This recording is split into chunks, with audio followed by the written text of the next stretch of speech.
us through on international taxation and transaction tax.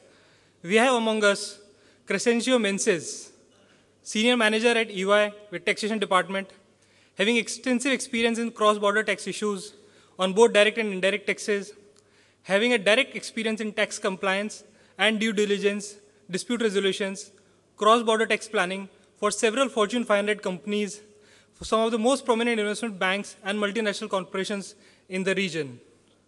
May I request our speaker, Cresencio Menses, to please come on the dais. Please give a round of applause to Cresencio.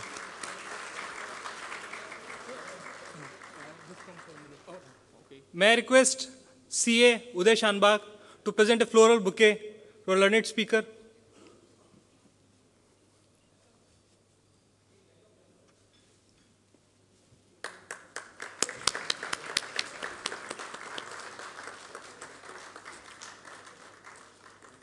Thank you, CA Uday. May I request Cresencio to please take on the dais. Sure. Thank you. Well, good morning, members of the Bahrain chapter of the Institute of Chartered Accountants of India. Thank you for inviting Ernst & Young, which is my firm, to this prestigious conference. And just to add a few more details about myself so that you can be more familiar, because it's quite difficult talking to a big number of people whom I probably know only two. It's a good thing that I know two of the attendees here. So I'm Cresencio Meneses. I'm a senior manager in international tax in the Alcobar office of Ernst & Young. I'm actually a lawyer and an accountant by profession, and I took up my Bachelor of Laws as well as my accounting degrees from the University of the Philippines. And I took up my Master's of Laws in International Taxation from the New York University. So hopefully, with my credentials, I'm able to discuss properly the topics that I chose for today. And these are topics that I feel would be most relevant to a lot of companies, not only in Bahrain, in India, but across the globe as well. So, okay, I have actually two topics. The first topic is base erosion and profit shifting. And the second topic is that OECD Multilateral Convention on Mutual Assistance. So there are two important developments for me globally. And I'd like to discuss first the base erosion and profit shifting. So just a few words about base erosion and profit shifting. It's an initiative by the OECD, which is the Organization for Economic Cooperation and Development. And the main intention of this initiative is to prevent companies from shifting their profits from high tax jurisdictions to low tax jurisdictions, as well as preventing companies from abusing tax treaties, and with the intention of either creating low taxation or, at the most extreme, no taxation at all by the improper use of tax treaties. Okay, so part of the agenda for our discussion on base erosion and profit shifting would be recap key messages, summary of the OECD action plan, which is a 15-point action plan by the OECD, timing of the OECD action plan, and most of the timing really will come within this year or next year, and then response strategies by companies, questions, reflections, appendix, and detail on timing. The last part, I'll not probably discuss it because it's a more detailed discussion, it's a more detailed summary, and we don't need to discuss those more detailed matters for this conference. So, okay, key messages about the OECD BAPS action plan, or the base erosion and profit shifting. The first question is, will it create a big fundamental change in the tax environment globally and locally? The answer would be probably yes, but the yes will not come within the immediate year or the immediate 2 years, but it will come eventually. So the main key point or the main message that we have right now is that in terms of evolution and acceleration, in terms of the changes in the global tax environment, it will come. It will come through gradual evolutionary change, but it will definitely come. So if we think of ourselves as saying that no, these changes will only impact the big developing countries or the big developed countries, and it will not impact Bahrain, or it will not impact India, or it will not impact Saudi Arabia from where I come from, I mean my work, definitely that is a no, because it will impact across the entire globe.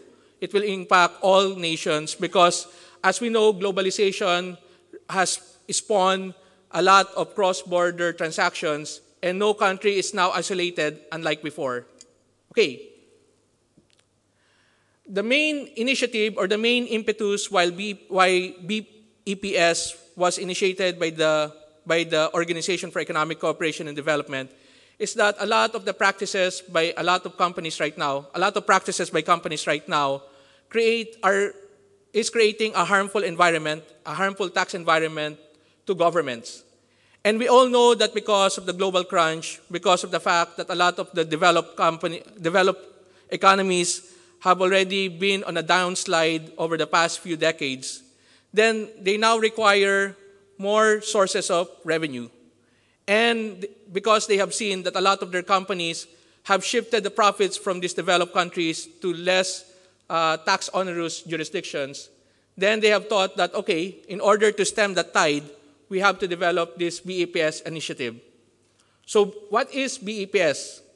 BEPS is an initiative that would prevent double non-taxation or less than single taxation. When I say double non-taxation, because there are, if you've heard about the Irish sandwich of, if I remember correctly, I think it's Google, there are certain structures which may be legally speaking correct, it may be defensible from a legal perspective, but from a revenue perspective, from the perspective of governments, they feel that because of these structures which allows companies not to be taxed in all the jurisdictions that they are operating in, that there should be a prevention of this. And the second is that less than single taxation, where you may be taxed, but because you're being taxed in a low tax jurisdiction, then at the end, instead of having a reasonable tax burden, it will result in, let's say, for example, globally, you'll have a 1.5% global tax burden, which to most governments feel that if the average corporate income tax rates across the globe is around, let's say, from 14% to around 24%, having a global tax burden of around just 2% is quite unfair and onerous. Okay. As I said already, however, BEPS is not a fundamental revision to what the environment, to the existing tax environment. What I mean to say is that it will not result automatically in removing the concept of arm's length, which I think most of you will be familiar with because India has transfer pricing rules, or the OECD profit attribution methodologies.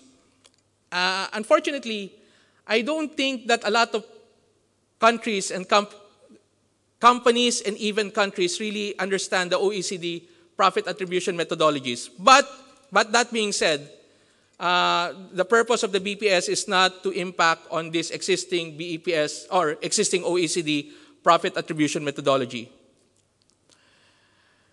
In terms of BEPS, we mentioned that sovereign states are key because if they make unilateral responses instead of following whatever the recommendations are because of this initiative, then there will now again create a disjoint in the system. The purpose of the BEPS is to have an across the board or across the globe consistent standard in mitigating or not mitigating, but in ensuring that there is a reasonable collection by governments of taxes. So there's a reasonable collection of revenues by governments.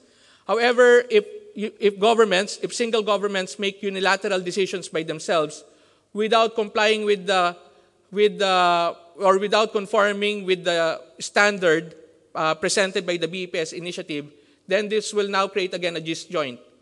Probably an analogous situation would be IFRS rules. IFRS rules, companies are able to follow IFRS rules because there's a consistency in the IFRS rules across the globe. However, if you have a disjoint, let's say for example SOCPA, then it's quite difficult if you're not familiar with the SOCPA rules or with the US GAAP rules to apply immediately whatever standards you're familiar with. Because if someone has been trained in IFRS rules and that someone is now faced with SOCPA and US GAAP requirements, then there will be a disjoint. And definitely we've seen that in financial reporting of companies. If there's a disjoint between US GAAP and IFRS rules or SOCPA rules and IFRS rules. Okay. Let's now go to the OECD Action Plan. BEPS consists of 15 initiatives or 15 objectives, and I'll run through them very briefly. I don't think that there's a point in discussing them point by point or very in detail, discussing them in detail in this forum, but I'd just like you to have an understanding of the 15 initiatives of the BEPS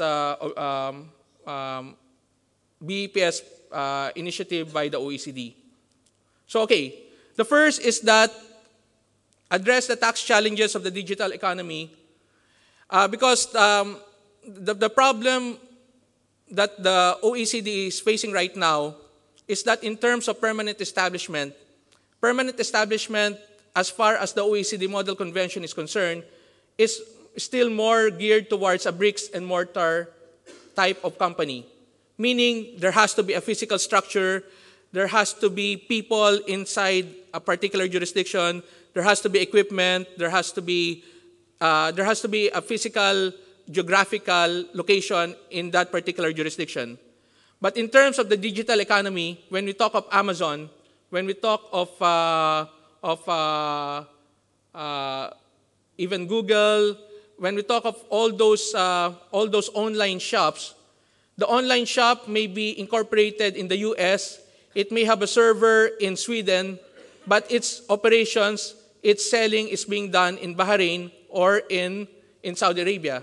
So the question is, if you're selling through an online portal in the internet and you're selling to a Saudi customer, are you now saying that there is a permanent establishment in Saudi Arabia? Under the OECD Model Convention, this has not yet been discussed. Because as I said, the OECD Model Convention is a bricks and mortar convention. It's a convention that was created in the 1940s, so they didn't really have an idea of digital economy at present. So if you look at the newspapers right now, and you will see that France has recently conducted an audit of Google, and they are now saying, and France is now insisting that Google, based on its revenue, advertising revenue, should be taxable in France. So you would now see the impact of governments wanting to tax online companies or digital companies. So part and parcel of the initiative or part and parcel of the objective is to have common standards on the digital economy. Okay. The second objective is to neutralize the effects of hybrid mismatch arrangements. And when we say hybrid, it can be of two instances, hybrid instruments or hybrid companies. When we say hybrid, it means that because of the differences in the domestic law, the domestic tax laws of various jurisdictions, one instrument, just as an example, one instrument can be treated as a debt in one country and as equity in another country. And because you treat them differently in those two jurisdictions, and if you have a tax treaty which will allow you to have exemption on interest, and then in the domestic law you will have exemption on equity, then it means that it will result in double non-taxation. So part and parcel of the objective under this second initiative is to neutralize the effect of hybrid mismatch arrangements. The third objective is to strengthen CFC rules, or controlled foreign company. Controlled foreign company rules, in basic essence, means that even if the operations of your subsidiaries, let's say, for example, you are a holding company and you have subsidiaries in several jurisdictions, even if they are considered as distinct and separate legal entities, But for tax purposes, if you have controlled foreign company rules, then those income of those companies, of your subsidiaries, will be treated as income of the holding company for purposes of the domestic tax rules of the jurisdiction where the holding company is. So there are only a few countries which has controlled foreign company rules, and part and parcel of the objective of the BEPS initiative is to have a consistent controlled foreign company rules across the globe. Okay, number 4, limit base erosion via interest deductions and other financial payments. Because, again, the reason why they're looking at this is because it's easy to shift debt. You can create debt between intercompanies even if there's really no substance in respect of the debt instrument. So what they're trying to prevent right now, or to ensure that if you create a debt, especially among related parties, that debt is really something that would have been borne out even if it was a transaction between non-related parties. So it's something related to transfer pricing, but it's not totally transfer pricing per se, because they don't only look at the interest rate, whether it's arm's length or not, but they also look at the substance of the debt instrument or the debt transaction. Number 5, counter harmful tax practices more effectively, taking into account transparency and substance. And we'll discuss this later because I have another slide on this OECD Multilateral Convention on Tax Assistance. But the primary objective here is to create more transparent documentation, more transparent reporting by companies operating across the globe. Number 6, prevent treaty abuse.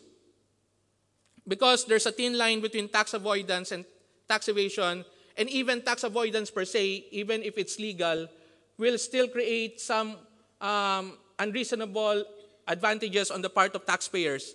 And the purpose of this BEPS initiative is to ensure that if taxpayers use tax treaties, then they use it for a valid business purpose, and their tax treaty application is based on substantive considerations and not only tax considerations. Number 7, prevent the artificial avoidance of permanent establishment status. So I'll give an example. If you split your functions and you say that, let's say for example, you're splitting your function between selling and manufacturing, and it's a common thing, especially in Europe, where you split between a toll manufacturing or a contract manufacturing operation and a commissionaire or an undeclared principal or limited risk distributor setup. In the Philippines, I've encountered one client, or one of my clients, well, actually, there was one company in the Philippines, and I'll give an example. They had manufacturing operations in the Philippines before since the 1900s. Sometime in the 1990s, they said, okay, we will split the risk and the functions between a toll manufacturing and a limited risk distributor. But this limited risk distributor and toll manufacturing are still part of the group. So there is no change. Practically, from an operational perspective, there was no change in the operations in the Philippines. However, because they've separated the risk, they've separated the functions, and they've moved the contractual or the ownership of this risk to a Singaporean entity, then they were able to reduce, and this is not an exact number, I'm just giving an exaggeration, they were able to reduce their tax burden from, let's say, 100 million, no, 7.5, around 10 million reals per year to just around 500,000 reals per year, without really having a change in the operations of the company. So that is what the OECD is trying to prevent treaty abuse arising out of these kinds of structures. Number 7, prevent the artificial, that was in response to number 7. Number 8, ensure transfer pricing outcomes are in line with value creation intangibles. The reason for this, and I know that India has one of the most stringent transfer pricing rules in terms of intangibles. I've heard, I'm not an Indian tax expert, but I've heard that India and as well as Brazil has one of the most stringent transfer pricing rules in terms of intangibles. But in the current situation right now, you see a lot of companies being able to ship a lot of their income to a low-tax jurisdiction by the purported notion that the company in that low-tax jurisdiction owns the intangibles. Just to give an example, let's say, for example, you have a manufacturing entity. They're based in the U.S. They own the intangibles in the U.S. They transfer the ownership of the intangibles to a Swiss entity. Swiss entity has some favorable tax treatment on ownership of intangibles. The Swiss entity now becomes a low-tax jurisdiction. All the work has been created in the U.S. The sales are still being made in the U.S.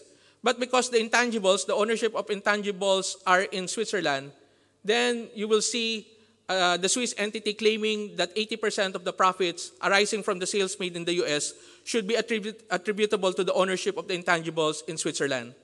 So that is, again, one of the objectives of the BEPS initiative to ensure that the transfer pricing outcomes are in line with value creation. Has the Swiss entity really created something valuable, or was there really just a change of ownership of intangibles, which was value created in the U.S., but there was just an ownership change in Switzerland? Number 9, ensure transfer pricing outcomes are in line with value creation and risk and capital. So it's something similar to number 8. Number 10, ensure transfer pricing outcomes are in line with value creation, other high-risk transactions. So if you look at number 8, 9, and 10, number 8 is intangibles. Number 9 is risk and capital. Is the company really owning the risk and capital? Not only from a contractual perspective, but really from an operational perspective. And number 10 is other high-risk transactions.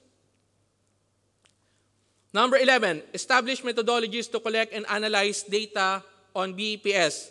And probably you've already heard right now from your tax advisors that there is a proposed country-by-country reporting for transfer pricing purposes.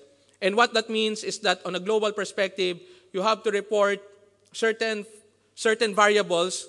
So there is a master file, and there are country files, and your country file should be consistent with your master file. It's not that simple a process, but I'm trying to simplify it for purposes of this discussion. In terms of that country-by-country reporting, what the OECD is trying to analyze and what the OECD is trying to capture is that there shouldn't be a significant disparity in the rates or in the income tax results across jurisdictions. So let's say, for example, you have a distribution you're distributing certain products in the GCC country, and your markup in your distribution is 4% in Saudi Arabia, only 1% in Oman, 5% in UAE, and 20% in Kuwait. Because you're now required to submit country-by-country reporting, and the various tax authorities of Oman, Kuwait, Saudi Arabia, and UAE can now access a master file, and can now access not only a master file, but a country-by-country file, then they're now easy to spot disparities in income tax burdens across jurisdictions.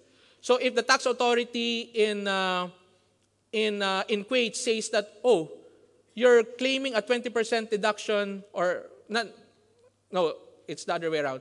Let's say, for example, the tax authority in, where did I say 1%? I think in Oman. If the tax authority sees a 1% margin only in Oman, and you have a 20% Kuwait margin in Kuwait, then they can now question why you're having a 1% margin in their jurisdiction, because they can now access a central file. But hopefully, the good thing is that this country-by-country reporting will not happen in 2015, but definitely it will happen. The question is, again, it's not a question of will it happen or is there a possibility that it will happen, but it's just a question of when will it happen. Okay, number 12, require taxpayers to disclose their aggressive tax planning arrangements. You already have those FIN 48 and FAS 150 requirements in the US, where if you have uncertain tax positions, then you have to report it in the audited financial statements for US financial reporting purposes. And you will see a lot of countries now multiply disclosure requirements for financial reporting purposes. So you will now have to make a consideration or take into consideration whether the approach that you've taken for tax planning purposes in a particular jurisdiction creates an uncertain tax position. Number 13, re-examine transfer pricing documentation. We all know, I'm pretty sure that all of you have heard transfer pricing, and this pertains primarily to what kind of documentation would be required under formal transfer pricing rules. And just a brief note, because I come from Saudi Arabia, and I'm pretty sure a lot of you will have operations in Saudi Arabia as well. Only last March, the Finance Ministry of Saudi Arabia issued a ministerial resolution confirming officially that Saudi Arabia will adopt formal transfer pricing rules in the near future. They've not given a specific time frame, but they've confirmed officially that Saudi Arabia will have formal transfer pricing rules in accordance with international transfer pricing standards. So you will see a lot of countries now adopting formal transfer pricing documentation rules. You've already seen Qatar, Egypt has already transfer pricing rules, and you'll see a lot more of the GCC countries having formal transfer pricing documentation rules. Just a note, Saudi Arabia already has a transfer pricing rule in its NITL, but it doesn't have formal transfer pricing documentation rules. And you will see, as I said, you will see a lot of these GCC countries now formally adopting formal transfer pricing documentation rules in the future. Number 14, making dispute resolution mechanisms more effective. When we say dispute resolutions, it means that the tax treatment of one jurisdiction is different from the tax treatment of another jurisdiction, and you will have to have those two jurisdictions talk with each other so that you will not create an unfair tax burden on the part of the taxpayer. So, as an example, if you have a tax treaty and one country says that, let's say, for example, shares, one country says that the shares are taxable in their jurisdiction, another jurisdiction says the transfer of shares is taxable in their jurisdiction because of treaty provisions, then these two countries, if you are faced with that dilemma, will have to talk with each other and ensure that there is only a single taxation, because the tax treaties are intended to prevent double taxation. So the purpose of this dispute resolution mechanisms is to ensure that there will only be single taxation in terms of taxpayers. And the last is to develop a multilateral instrument to enable jurisdictions to implement measures developed under the BEPS and to amend bilateral treaties. And we're going to talk about a multilateral instrument later when we're going to talk about the Convention on Mutual Tax Assistance Treaties. Okay, and I'm close. Okay, so that is the BEPS initiative in summary. Okay, timing.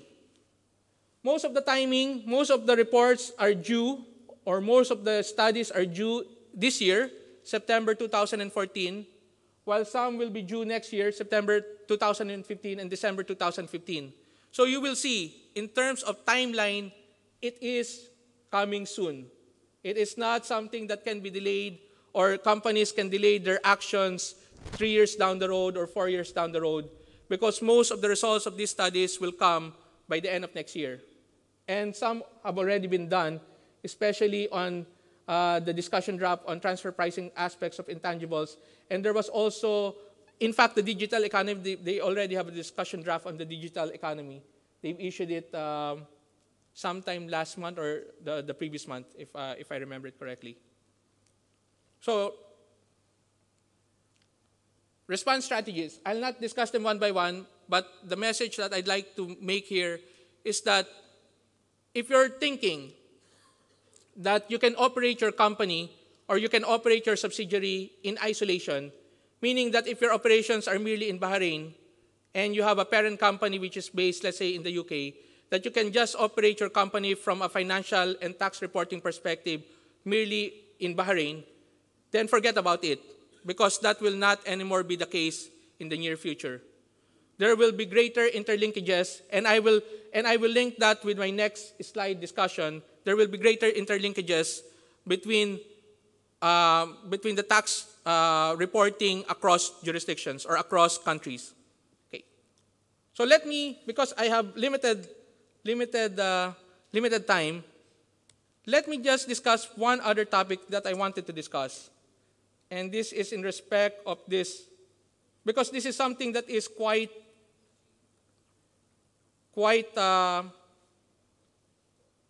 integrated as well in the first topic that I discussed. This framework on tax assistance. Okay. And let me just acknowledgement just to be sure that I don't get copyright infringement. I don't get sued for copyright infringement. So this was on the basis of some article. Okay. But let me just concentrate on one thing. Okay. There is this Convention on Mutual Administrative Assistance in Tax Matters. And what this convention means, or what this convention intends, is to create greater coordination between tax authorities across the globe. And I'll go straight to 3 examples that I'd like to show how these things can be coordinated. Because the coordination, I actually wanted to discuss some legal case, but due to time constraints, I wouldn't.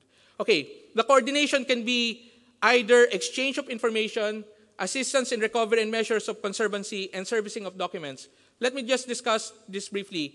Exchange of information, the tax information in one country can now be exchanged to the tax authorities of another country. You cannot isolate and say that because you've submitted tax information to the Department of Zakat and Income Tax in Saudi Arabia, that it will just stay in Saudi Arabia. And for your reference purposes, Saudi Arabia has already signed this mutual convention on mutual assistance and tax matters. So Saudi Arabia is a signatory as well. So the information in Saudi Arabia can be utilized by the tax authorities in the UK for their purposes. Second, assistance in recovery and measures of conservancy.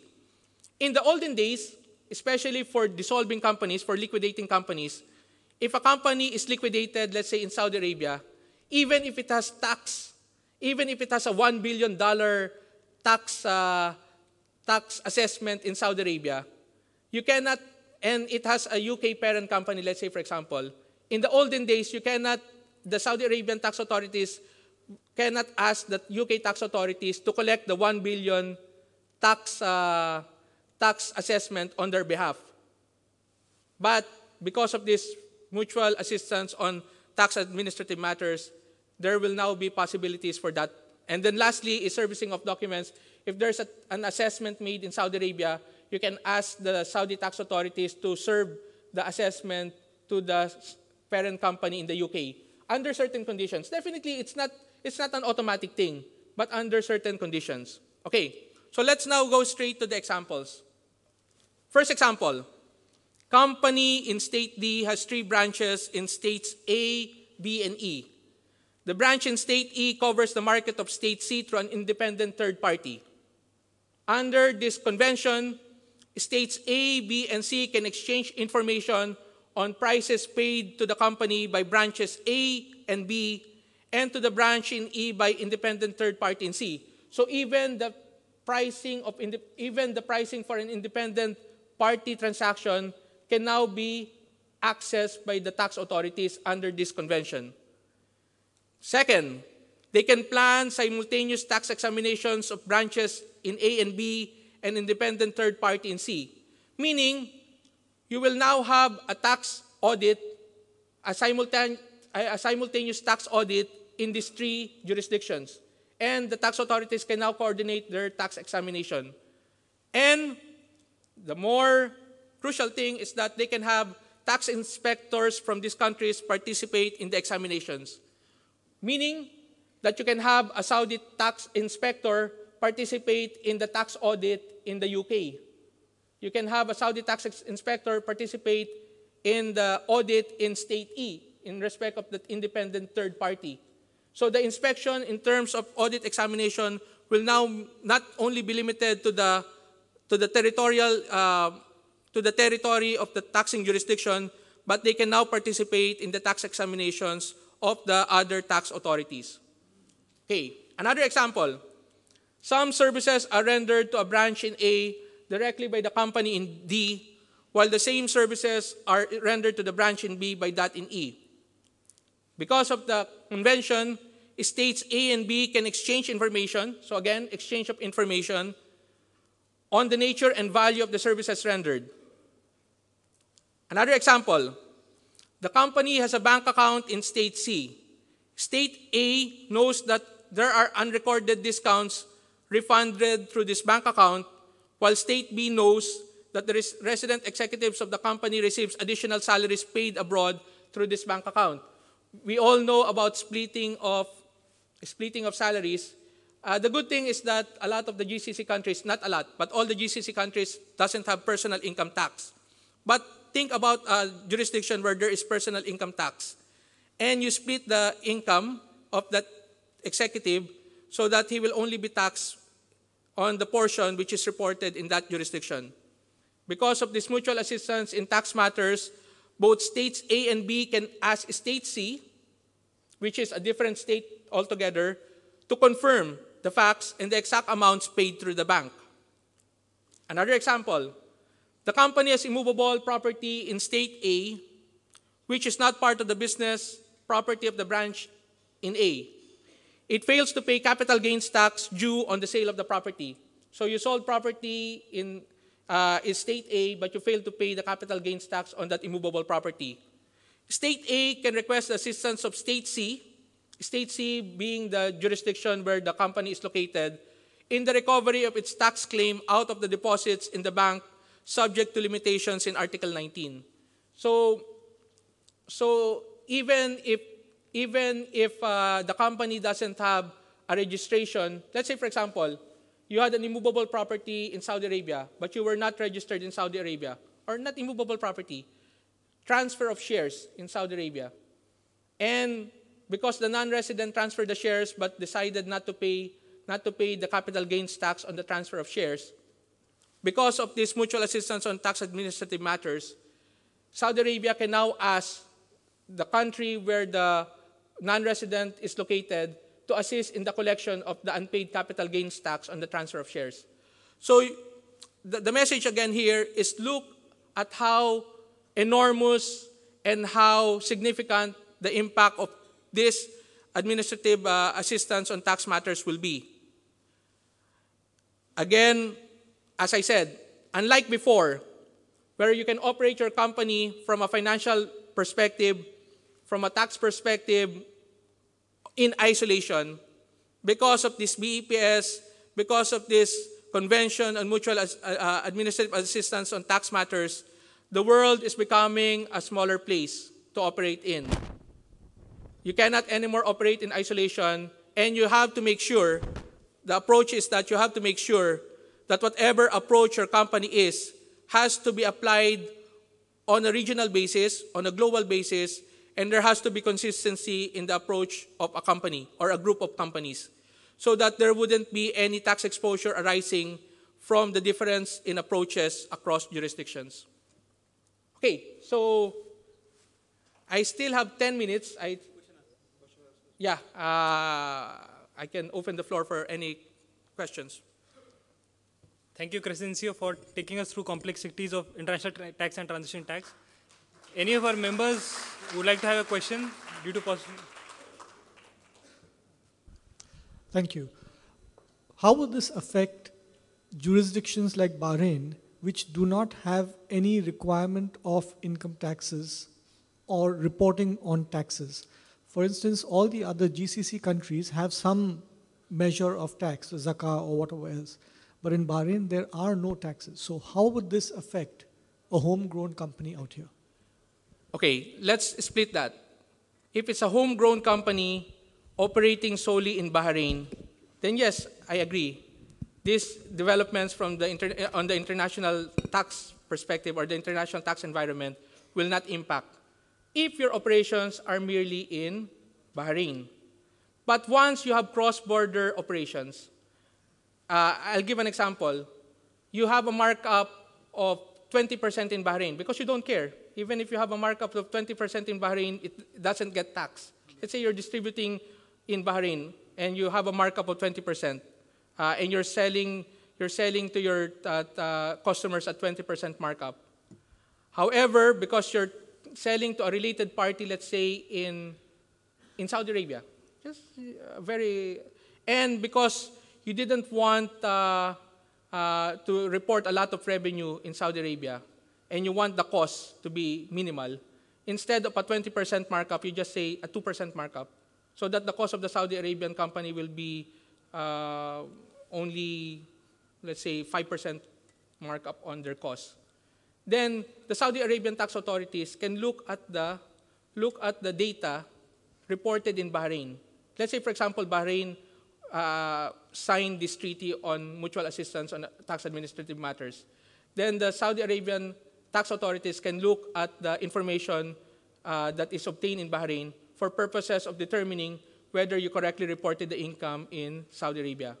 In the reverse, let's say, for example, Bahrain didn't sign the treaty on mutual assistance.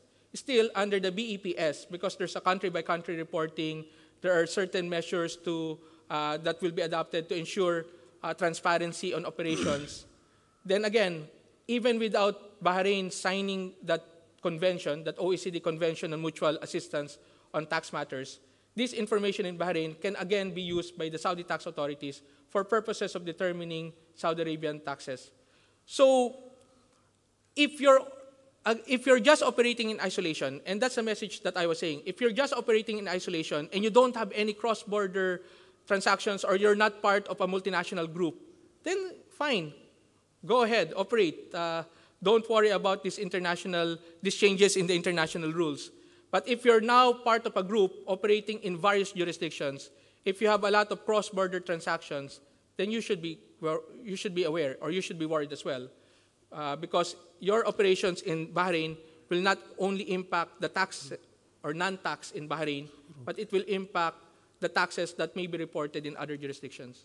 Thank you very much for this presentation. I just wanted to check with you, what is the locus standi of OECD on promulgating all these rules on transfer pricing and other things? First of all, I observe that these are just proposals, not yet finalized. Therefore, maybe they would like to invite views from people. But I also observe that G20 is talking about this. Different countries have different bilateral agreements. There are treaties between two countries or multilateral treaties. Unless this applies and it is mandatory, is it going to be mandatory to all the countries in the world? What is the value of this information? Definitely not. Let's go by locus standi first. I totally agree with you that in terms of the coercive power of the OECD, there's none. The OECD is merely there to propose, to provide a model, similar to the Model Tax Treaty Convention. The purpose of the convention is to provide a model. The coercive apparatus or the coercive power will come from the states. And that's the reason why I told earlier that if there will be unilateral actions by the states, if they don't follow the initiative, if they don't follow the recommendations of the initiative, then there will be disjoints. And the purpose of the initiative is to smoothen out those disjoints. Now, question, because there's not going to be really uniformity across the globe. No country will agree totally to subjugate their sovereign power to the other countries or to the OECD. But to a certain degree, if you have the group of 20 countries, if you have the more developed countries and the more powerful developing countries agreeing on a common platform, then it is similar to the OECD. It will now become similar to the OECD Model Convention, where yes, it is not coercive in status. The OECD Model Convention is not coercive in status, but because of the acceptance of a lot of countries to the OECD Model Convention, then it now has greater persuasive status in terms of its applicability in interpreting treaties of various countries. So the objective of the BEPS initiative is to raise these standards raise these initiatives to the same level as similar to an OECD model convention, where there is acceptance by practice by the various countries.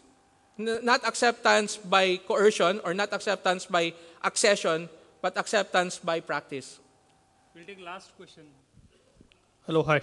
I would like to ask about, with the advent of increased globalization and increased usage of Bitcoin or the virtual money, how would the international taxation would be applicable for virtual money, and what are the threats? Actually, unfortunately, there's still no study. The only thing I know is that in terms of the US IRS, the Treasury Service, they've issued a Treasury ruling on Bitcoin, on the tax impact of the use of virtual currency. I'm pretty sure that part of the purpose of that OECD draft discussion on digital economy is not only to discuss the operations of digital economy, but also the use of virtual currency, currencies that are utilized in the digital, in the internet, in the virtual world. So, if you're asking me what are the proposals, I have to admit, I don't know the exact proposals. But if you're asking me, will there be proposals? Definitely there will be. And it will come, they've already issued the discussion draft, and it will come by next year. All these proposals will be formalized and finalized by end of next year. Any